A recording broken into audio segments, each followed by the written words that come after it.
সাইয়ারা মুভির বিষয় সাইয়ার একটা হিন্দি সিনেমা এখন চলছে, বেশ ভালো রকমই চলছে ভারতে। সেই মুভিটার বিষয় বা বিষয়বস্তু বা সাবজেক্টটা নিয়ে একটা আলোচনা করতে চাই। মুভিটা নিয়ে অল্প বিস্তর আলোচনা করব, কিন্তু আমার মূল লক্ষ্য থাকবে ওই বিষয়টা নিয়ে আলোচনা। কেননা ওই বিষয়টা খুব গুরুত্বপূর্ণ। মুভিটা আমি সম্প্রতি দেখলাম। তো মুভিটা দেখার আগে আমি দেখছিলাম কয়েকদিন যাবৎ, শুক্রবারের পর থেকে আমার টুইটারে তো একটা ফিড চলে আসে, দেখি অনেকে সাইয়ারা সাইয়ারা করছে, এটা সেটা বলছে, এই কি গান ভালো হয়েছে, এই সে অনেক কিছু বলছে। তো তারপরে একজন মুভিটা দেখলো, আমার পরিচিত, তো দেখে বলল মুভিটা খুব দারুণ হয়েছে। এমন কি বিষয়বস্তুটা কি? বলছে একটা মেয়ে, তার একটা অ্যালজাইমার হয়ে যায়, মানে অ্যালজাইমার হয়ে যায়, মানে চেনা চেনা লাগছে তো গল্পটা। তা আমি বললাম, মানে ব্যাপারটা কি এরকম যে ওর মানে নতুন প্রেমিককে পুরনো প্রেমিকের নাম বলছে, বলছে হ্যাঁ হ্যাঁ এরকম। আমি বলছি এরকম একটা সিনেমা তো আমি বহু বছর আগে দেখেছি, একটা কোরিয়ান মুভি। তো তারপর আমি গুগলে সার্চ করলাম, মুভিটার নাম পেয়ে গেলাম, মোমেন্ট টু রিমেম্বার। আপনার পেয়ে যাবেন, ডেলি মোশনে পেয়ে যাবেন। মোমেন্ট টু রিমেম্বার, ওর 2004 সালে বেরোয় ওই কোরিয়ান মুভিটা। এটা সুপার ডুপার হিট হয়েছিল সেখানে। তো আসলে ওই সময় একটা সময় আমি কোরিয়াতে ছিলাম কর্মসূত্রে। তো যখন ছিলাম তখন চুটি অনেক কোরিয়ান মুভি দেখেছি, নেটফ্লিক্সে দেখেছি, ইউটিউবে অনেক সিনেমা ছিল, এখন ডেলি মোশন আপনারা পেয়ে যাবেন। তো তারপর আমি সাইয়েরা সিনেমাটা দেখলাম একবার। সিনেমাটা নিয়ে অল্প বিস্তর আলোচনা করবো। দেখুন, একদম অফিসিয়াল রিভিউ তো আপনারা অনেক পেয়ে যাবেন, কিন্তু আমার বিষয়টা নিয়ে আগ্রহ। কেননা এই বিষয়টা নিয়ে আমার মানে যারা কাছের মানুষ তাদেরকে বলতে চাই মূলত। তো তারপর আমি ওই কোরিয়ান মুভিটা আরেকবার দেখলাম, কেন আমি ভুলে গেছিলাম, এত আগে দেখেছিলাম তো ভুলে গেছিলাম। তো দেখুন, বিষয়টা হচ্ছে মানে আর্লি অ্যালজাইমার, মানে দুটো জায়গাতে একই, মানে এই হিন্দিতে আর ওই কোরিয়ান অরিজিনালে একই, মানে যে নায়িকা তার মানে অল্প বয়সে আলজাইমার রোগ হবে। আলজাইমার ডিমেনশিয়া আপনারা নিশ্চয়ই এখন অনেকে শুনেছেন, না শুনে থাকলে এটা জানা দরকার। সেই জন্যে মূলত এই আলোচনাটা, এইটা মূলত মানে বেশি বয়সে মানুষের হয়, কিন্তু সিনেমাটায় একটা এক্সেপশনাল কেস দেখিয়েছে যে অল্প বয়সে একটা মেয়ের আলজাইমার হয়েছে। এখন আলজাইমার আর ডিমেনশিয়া কি এক না আলাদা? দেখুন, ডিমেনশিয়া হচ্ছে মানে একটা একটা গ্রুপ অফ অসুখ বা ডিসঅর্ডার বলতে পারেন। অসুখ মানে একটা ডিসঅর্ডার, যাতে করে মেমোরি লস হতে থাকে মানুষের, বিভিন্ন কারণে হতে পারে। এবার আলজাইমার হচ্ছে এক প্রকার ডিমেনশিয়া, এবং আলজাইমারের ক্ষেত্রে যে মানুষের যে অবস্থার অবনতি খুব তাড়াতাড়ি হয়, এবং এইটা সিনেমাতে আমরা দেখলাম। এবং দেখুন, এই মেমোরি লস নিয়ে আমরা অতীতে অনেক সিনেমা দেখেছি, যেমন মেমেন্টো, একটা হলিউডের মুভি, তার হিন্দি রিমেক গাজনি ছিল, শর্ট টার্ম মেমোরি। তো সেখানে মেমোরিটাকে নিয়ে আবার আমরা অনেক, যারা ধরুন সাধু বা যারা ধর্ম নিয়ে আলোচনা করে, তারা বলে অতীত ভুলে যাও, সেটাই বেঁচে থাকার সবচেয়ে মজার বিষয়। কিন্তু আপনি সচেতনভাবে অতীতকে ভুলে যাচ্ছেন, নাকি আপনাকে আপনার মস্তিষ্ক অতীত ভুলিয়ে দিচ্ছে, এর মধ্যে একটা ফারাক আছে। সচেতনভাবে অতীতকে ভোলা ভালো, কিন্তু আপনার অবচেতন মনে যদি আপনি ভুলতে থাকেন, তো মুশকিল হচ্ছে এটাই যে যেই মস্তিষ্ক বা যেই কারণে আপনি ভুলছেন মেমোরি, সেই কারণগুলো কিন্তু আপনার স্মৃতিশক্তিতে আবদ্ধ থাকে না, মানে সীমিত থাকে না তাদের যে ক্ষয়ের করার যে ক্ষমতা। মানে আপনারা আস্তে আস্তে অনেক কিছুই ভুলে যান, মানে একটা পর্যায়ে আসে যখন মানুষ খেতে ভুলে যায়, মানে কীভাবে খাবে। আমরা যে কাজগুলো করি, এগুলো তো মেমোরি। আপনাকে একটা জল দিলে গ্লাসে, আপনি কী করেন? ঢকঢক করে খান তো, নাকি আপনি ভাবেন যে এটাকে আইসক্রিমের মতন খাবেন, নাকি ভাতের মতন খাবেন, নাকি এটা পান করবেন?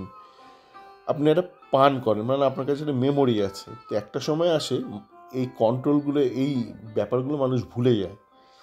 জলটা কি পান করবে, নাকি জলটা চিবোবে? এই মুখে আপনার একটা বিস্কুট দিল, আপনি চিবোন। আপনি একটা কুকুরের বাচ্চাকে দেখবেন, একটা মুখে খাবার দিলে সে চিবোয়, সে একটা মেমোরি নিয়ে জন্মায়, কিছু স্কিল সেট। তাকে না শেখালেও অনেক কিছু সে শিখে, মানে সেটা আলাদা একটা মেমোরি। তো তারপর অনেক কিছু হয়, যেমন আপনি এই ধরুন ইউরিনেট করতে হবে, আপনাকে টয়লেট যেতে হবে, আপনাকে পটি করতে হবে, সেগুলো একটা মেমোরি তো। সেই জিনিসগুলোর ওপর মানুষের কন্ট্রোল বা মেমোরি যে কানেকশানটা চলে যায়। এই জিনিসগুলো নিয়ে কিন্তু হিন্দি সিনেমাটা খুব একটা দেখায়নি। আমি দেখছিলাম 2004 সালে যে কোরিয়ান মুভিটা, সেইটা কিন্তু এই জিনিসগুলোকে টাচ করেছে। অনেক ছোট ছোট জিনিস, মানে এই নয় যে শুধু বর্তমান প্রেমিককে অতীত প্রেমিক বলছি, যেটা হিন্দি সিনেমাতে আবদ্ধ, সীমিত, ওখানেই সীমিত করে রেখেছে, বুঝেছে দেশের মানুষ এর বেশি খাবে না। কিন্তু এই কোরিয়ান মুভিটাতে আছে যে একটা সিনে আছে যে যে নায়িকা সে ইউরিনেট করে দেয়, সে তার কন্ট্রোল নেই। আপনি কি করেন, আপনি ধরুন আপনার প্রস্রাব পেয়েছে, আপনি জানেন যে আপনাকে প্রস্রাব করতে হবে এবং যেখানে সেখানে করা চলবে না, আপনি এটা হোল্ড করে রাখেন, আপনার ব্লাডারটাকে হোল্ড করে রাখেন, তারপর আপনি টয়লেটে যান। কিন্তু এই ধরনের রোগ হলে একটা পর্যায়ে আসে যখন মানুষের কিন্তু কন্ট্রোলটা চলে যায়, পটি করার ওপর, তার ইউরিনেট করার, তার জীবনের ওপর। তারপর যা হয় মানে তাকে আর বেশিক্ষণ বাঁচিয়ে রাখা যায় না বেশি দিন। তো সব ধরনের ডিমেনশিয়া একরকম নয়, কারণ আলাদা আলাদা হয়। তো অ্যালজাইমার হচ্ছে একটা খারাপ প্রকৃতির ডিমেনশিয়া, যেখানে প্রোটিনের কিছু মানে ক্রিস্টালস ফর্ম হতে থাকে। এবার কেন ফর্ম করে এগুলো, যে সিনেমাতে যেরকম দেখেছেন সেরকম বাস্তবে এখনও কেউ জানে না, প্রচুর রিসার্চ হচ্ছে।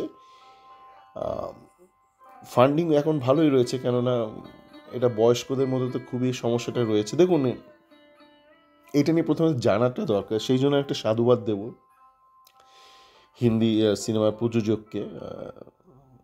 কারা করেছে ভুলে গেছি, নামে একটা ব্র্যান্ড করেছে, যে তারা এই বিষয়টা নিয়ে একটা কাজ করেছে, এবং তারা হুবহু টোকেনি, তারা যে মূল গল্পের যে মূল বিষয়গুলো সেগুলো টুকেছে, মানে মেন মাইলস্টোনগুলো, মেন ইভেন্টগুলো টুকেছে, আর বাকিটা তারা বদলে দিয়েছে, মানে ইন্ডিয়ান কনটেক্সটটা অনেকটা করে দিয়েছে। যেমন ওখানে কোরিয়ান মুভি দিয়েছিল যে যে হিরো, সে একজন কার্পেন্টার, মানে কাঠের কাজকর্ম করে, প্লাস সে কিছুটা আর্কিটেক্ট হওয়ার তার একটা মনে বাসনা আছে, তো বিভিন্ন সাংসারিক চাপে সে কার্পেন্টারি এই মুহূর্তে করছে। ওটা আমাদের দেশে খুব একটা চলে না, আমাদের দেশে মূলত আমরা দেখি খোট্টা ফোট্টা বিহারি হিন্দুস্তানি এরাই কাঠের কাজ মূলত করে, তো খুব একটা চলবে না বলে এখানে তাকে গায়ক করে দিয়েছে, মানে গিটার টিটার নিয়ে ব্যান্ডের গায়ক করে দিয়েছে।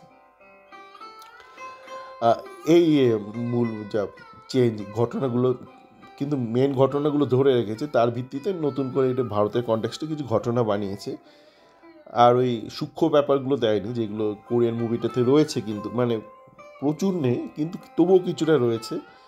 আর হিন্দি মুভিটাতে রয়েছে ওই নায়িকা খালি ভুলে যাচ্ছে ঘটনাগুলো, সেইগুলো মূলত রয়েছে, তবু কিছু আছে। দেখুন, আমরা অনেকেই বাংলা সিনেমার ডিরেক্টর, প্রযোজক, রিভিউয়ার, এরা অনেক সময় বাংলা সিনেমাকে বলে বাংলা সিনেমাকে নকল করছে, কিন্তু দেখুন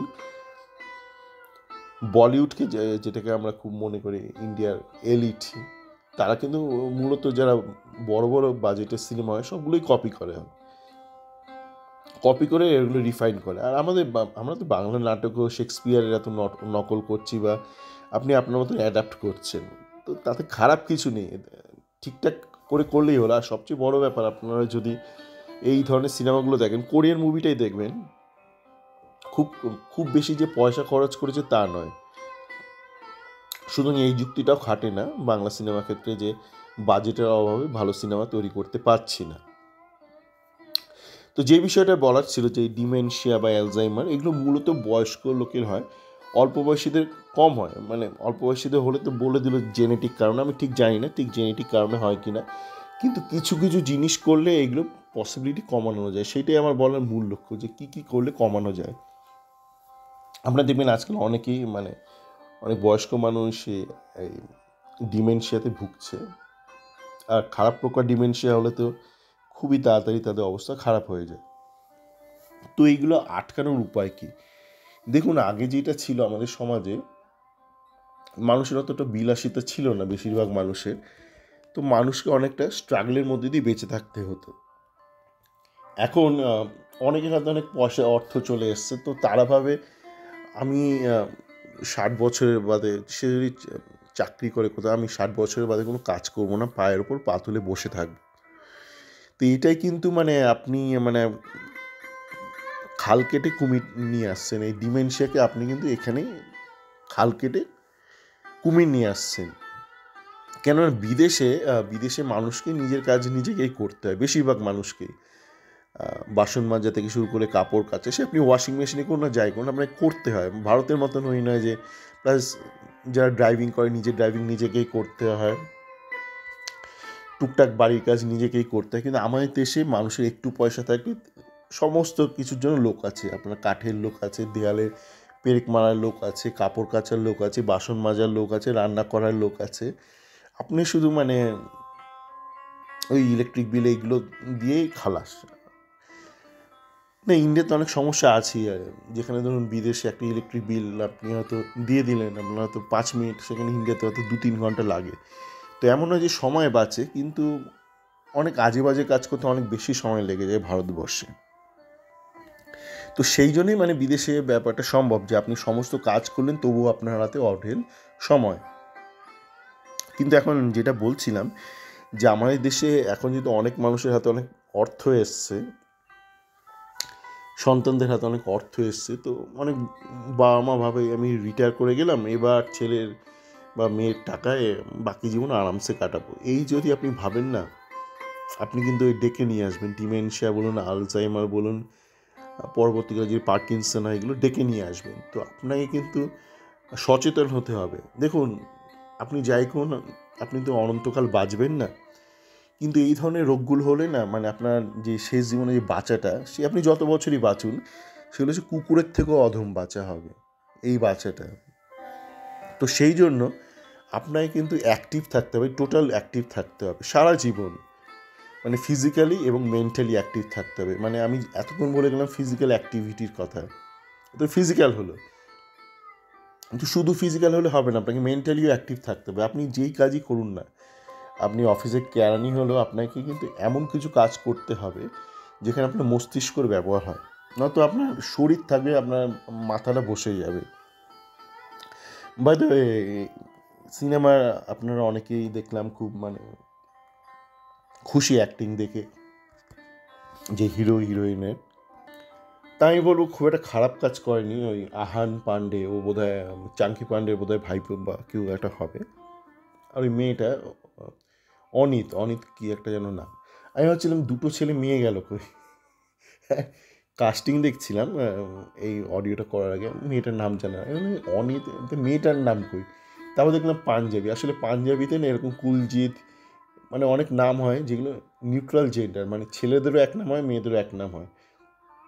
যেন অনিত, মানে আমাদের যেমন বাঙালিদের ছেলেদের আর মেয়েদের আলাদা আলাদা নাম, পাঞ্জাবিদের কিন্তু নয়। কুলজিৎ শুনে আপনি বুঝবেন না সে ছেলে না মেয়ে। বা পরমবীর, ওই ছেলেদের একই নাম, মেয়েদেরও একই নাম, শুধু ওই হয়তো কুলজিৎ সিং আর কুলজিৎ কৌর, একজন ছেলে একজন মেয়ে, এইভাবে আপনি বুঝতে পারবেন। তো ছেলে আর মেয়েটা খুব একটা খারাপ কাজ করেনি, কিন্তু মানে আমি কোরিয়ান মুভিটাও তারপর আরেকবার দেখলাম। তো কোরিয়ান মুভিতে যে অ্যাক্টর আর অ্যাক্ট্রেস করেছে তারা অসাধারণ, মানে অনেক ট্রেন্ড। আপনি যদি তাদের ফেশিয়াল অ্যাক্টিং দেখেন, দেখবেন অনেকটা ট্রেন্ড। তো এখানে আমি কালকে যখন দেখছিলাম প্রথম এই হিন্দি সাইয়ারাটা, তখন নায়িকাটার যে ফেশিয়াল ফিচার্সগুলো দেখছিলাম চোখ ছোট ছোট, নাকটা একটু ছোট করে। তাই ভাবছিলাম বেশ অদ্ভুত একটা যেন কাস্টিং করেছে। তো তারপর আমি যখন এই কোরিয়ান মুভিটা আরেকবার দেখলাম, তখন বুঝলাম কেন করেছে। কেন কোরিয়ান অ্যাক্ট্রেস বা কোরিয়ান পপুলেশন ইন জেনারেল, ওদের চোখটা ছোটো হয়, নাকটা একটু ছোটো হয়। সে মানে আপনার প্লাস্টিক সার্জারি করুক আর না করুক, একটা টিপিক্যাল একটা ফিচার আছে। তো এই অনিত বলে মেয়েটাকে যখন সিলেক্ট করেছে, ওইগুলো রেখেছে, কারণ এই মেয়েটার ওই যে কোরিয়ান মেয়েটার অনেক ফেশিয়াল এক্সপ্রেশনস আছে অ্যাক্টিংয়ের, যখন সে ভুলে যাচ্ছে সেইগুলো কিন্তু ওই মেয়েটার, যেহেতু ওরকম ফেশিয়াল এক্সপ্রেশন মানে ফেশিয়াল ফিচার রয়েছে অনিতের, তাই ওরকম বা ভুলে গেলাম, অনিত বোধহয় অনিত। তো ওই মেয়েটার পক্ষে করাটা অনেক সুবিধা হয়েছে, মানে খারাপ কাজ করেনি মেয়েটা, মানে আমাদের যে হিন্দির মেয়েটা বা ছেলেটাও ভালো কাজই করেছে। কিন্তু মানে কোরিয়ান ওরা যারা যে কাজটা করেছে, আপনারা যদি দেখেন ওই মোমেন্ট টু রিমেম্বার, আপনারা দেখবেন ওরা অনেক বেশি পোর খাওয়া। আমি জানি না ওই অ্যাক্ট্রেস যেটা করেছিল কোরিয়ান, ও কতটা অভিজ্ঞ ছিল যখন করেছিল। এই মেয়েটার বোধহয় প্রথম সিনেমা হিন্দি মেয়েটা। তো যেটা বলছিলাম যে এই ব্যাপারে কিন্তু আমাদের একটু সচেতন থাকতে হবে, যে হাইলি অ্যাক্টিভ থাকতে হবে। শুধু অ্যাক্টিভ না, আমাদেরকে যে ফুড ইনটেক আমরা করছি, এটা একটা খুব মুশকিল রয়েছে। আমি ব্যক্তিগত স্তরে অনেককেই বলি যে দেখুন, আপনাকে একটা ব্যালেন্স করে চলতে হবে। আমরা যে অর্থ আছে মানে যে আপনি গা করে সব খাবেন তাও ঠিক নয়। মানে আমি এখন দেখি মানে ভেজ নন ভেজ নিয়ে অনেক ঝামেলা হয়, অনেকে ইম্পোজ করার চেষ্টা করে আমাদের দেশে, নন ভেজ খেতেই হবে বা ভেজ খেতেই হবে।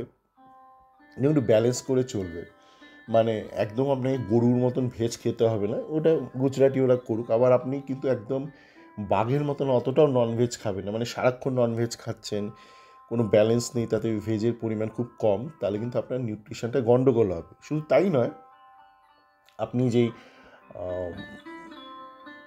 প্রসেসড ফুড যদি প্রচুর খান, এই বড় বড় ব্র্যান্ডেড যেসব এমএনসিসগুলো যেগুলো খাবার আছে, দেখুন মাঝে মধ্যে খেতেই পারেন, কিন্তু ওগুলো যদি রেগুলার ভিত্তিতে খান জাস্ট বিকজ আপনার অনেক টাকা আছে, আপনি কিন্তু সমস্যাগুলো পড়বেন। বা প্রসেসড ড্রিঙ্কস, আপনি ফ্রেশ ড্রিঙ্কস খান ঠিক আছে, কিন্তু প্রসেস ড্রিঙ্কস অত্যাধিক খাওয়া ঠিক না। বা ড্রিঙ্কসও মানে যেমন ফ্রুট জুস খায় না, ফ্রুট জুস আবার অত্যাধিক খাওয়াও ভালো নয়। অনেক ভুল ধারণা আছে আমাদের। আপনি ফ্রেশ ফ্রুট খান, কেননা আপনি যখন একটা ফ্রুট জুস খান তখন কিন্তু আপনি পাল্পটা খাচ্ছেন না, শুধু জুসটা খাচ্ছেন, তো ওখানে কিন্তু একটা আনব্যালেন্স হয়ে যায়। এবং প্রচুর বিষয় আছে, যেমন সুগার, সল্ট যে ইনটেক করি আমরা, চেষ্টা করবেন আনরিফাইন্ড সুগার, আনরিফাইন্ড সল্ট খেতে। কেন রিফাইন্ড সুগার, রিফাইন্ড সল্টের মধ্যে অনেক কেমিক্যাল চলে আসে, যেগুলো প্রসেসিংয়ের সময় কাজে লাগে। ওই ঝুরঝুরে নুন, ঝুরঝুরে সাদা চিনি তৈরি করার সময় সেইগুলো কিন্তু শরীরে আপনার ঢুকতে থাকে। এবার কোনটা ঢুকি কী করবে আপনি জানেন না, এগুলো নিয়ে খুব বেশি রিসার্চে হয়নি, কেন কেউ ফান্ড করবে না এগুলো। কিন্তু এগুলো সবাই জানে যে এই ধরনের খাবারগুলো ঢুকে কিন্তু আপনার শরীরে, আপনার ব্রেনে বিভিন্ন সমস্যার সৃষ্টি করে। যেগুলো ধরুন আপনার হাতে রয়েছে সেগুলো তো আপনি করতে পারেন। এই খাওয়াটাকে একটুখানি ঠিকঠাক করে মনিটরিং করা, কী খাচ্ছেন একটু ব্যালেন্স করা, বলছি না যে ছেড়ে দেবেন, একটু ব্যালেন্স করে চলবেন। চিনি, নুন, মাংস, আবার অত্যাধিক দুধও খাবেন না, কেন মানুষ ছাড়া কোনো জীব দামড়া বয়সে দুধ খায় না। শুধু মানুষ এমন একটা জীব যে ছোটোবেলাও দুধ খায়, মায়ের দুধ, তারপর সারা জীবন দুধ খায়। তো গাগ করে বেশি দুধ খাওয়া ঠিক না, কারণ দুধের মধ্যে অনেক আপনার এনজাইমস থাকে, যেগুলো কিন্তু টিপিক্যালি শিশুদের জন্য। তো এই বিভিন্ন বিষয় আছে, যেটা বললাম, আপনার শরীরটাকে আপনাকে সচল রাখতে হবে, আপনার মস্তিষ্কটাকে সচল রাখতে হবে, খাওয়াটার উপর একটু নজর রাখতে হবে, এইগুলোই। আর আপনি ধরুন শরীরে কত কেমিক্যালস দিচ্ছেন, এই বিষয়টা নিয়ে আমি প্রথম যখন ইউএসএতে গিয়েছিলাম, আমি একটু রিসার্চ করেছিলাম যে মানুষ খুব বডি ডিওডোরেন্ট লাগায়, তাতে প্রচুর অ্যালুমিনিয়াম থাকে, সেগুলো শরীরে ঢুকে আপনার অনেক ক্ষতি করে। আপনি যে ফ্র্যাগ্রেন্সগুলো লাগান শরীরে, কম দামি বা দামি, তাতেও কিন্তু অনেক ক্ষতি হয়, আপনার ওই ব্লাডের মধ্যে ঢুকে যায় সেগুলো। আপনি যতই দামি ফ্র্যাগ্রেন্স ইউজ করুন না কেন, সেটা নিয়ে একটা না কিন্তু সমস্যা আছে ফ্র্যাগ্রেন্সে। তো আপনাকে এই ব্যাপারে একটু ব্যালেন্স করে চলতে হবে। আপনি এখন বিদেশে এসে গেছে, বহুদিন ধরে এসছে, যেটা আমাদের দেশে বহুকাল ছিল অ্যালাম বা ফিটকিরি। আপনারা বিদেশে যারা আছেন বাঙালিরা, আপনারা দেখবেন ফিটকিরি কিন্তু এখন বিক্রি হয়, শিবলিঙ্গের মতন একটা রোল ফর্মে বিক্রি হয় ফিটকিরি। আমেরিকাতে আবার ফিটকিরির জল বিক্রি হয়, মানে আরও কুড়ে, মানে ফিটকিরির জল। তো ফিটকিরির জল কেনার দরকার নেই, আপনি ফিটকিরি পাবেন, আমেরিকাতে পাবেন, দেশে তো পাবেনই। দেশে তো হয়তো আপনাকে মানে নর্মাল ফিটকিরি কিনতে হবে, কিন্তু আপনি যে বিদেশে থাকেন না, দেখবেন শিবলিঙ্গ টাইপ একটা মানে বেশ রোল অন টাইপ ফিটকিরি পাওয়া যাবে। ফিটকিরি কি অ্যান্টিবায়োটিক, অ্যান্টিফাঙ্গাল। আপনি যদি ফিটকিরি শরীরে ঘষেন না, মুহূর্তে আপনার শরীর থেকে সমস্ত দুর্গন্ধ গায়েব হয়ে যাবে। কেন গায়েব হবে? কারণ দুর্গন্ধ হয় হচ্ছে আপনার শরীরে ব্যাকটেরিয়া, এইসব ফাঙ্গাস, এগুলো জন্ম নেওয়ার পর। তো ফিটকিরি যেহেতু অ্যান্টিব্যাকটেরিয়াল, অ্যান্টিফাঙ্গাল, ও সাথে সাথে মেরে দেয়, এবং সাথে সাথে কিন্তু আপনার শরীর থেকে সমস্ত দুর্গন্ধ গায়েব হয়ে যাবে।